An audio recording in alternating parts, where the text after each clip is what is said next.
Hello, કેમ છો? નમસ્કાર મિત્રો. આ જુઓ અમારા ઘરે મેં લક્ષ્મી વેલ આવી છે અને મીઠી લીમડી પણ ઉગી છે અને એક ગુલાબડી પણ છે, જેના અંદર મેં મેથીના દાણા નાખ્યા છે. હવે જોઈએ આપણે એ ઉગે છે કે નહીં. અને લસણ પણ વાવ્યું છે. અને આજે હું બનાવી રહી છું ગાજર, લીલી ડુંગળી અને વટાણાનું શાક બનાવી રહી છું, જે ખાવામાં બહુ જ ટેસ્ટી અને ગાજર હેલ્ધી પણ હોય છે. તેથી હાલમાં આ જે સબ્જીઓ મળે છે શિયાળામાં ખાવાની, હાલમાં ખાઈ લેવાની, પછી આવતી નથી.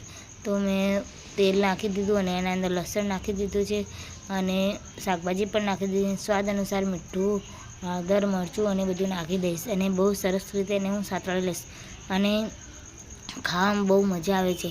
અને જો મારા બ્લોગ તમને પસંદ આવતા લાઈક, શેર, સબસ્ક્રાઈબ જરૂરથી કરજો અને મારી ચેનલને વધુમાં વધુ શેર કરજો, તેથી મને બધાને સપોર્ટ મળી રહે અને મારા વિડીયોને મોટિવેશન મળે. Thank you so much. Bye, Tata.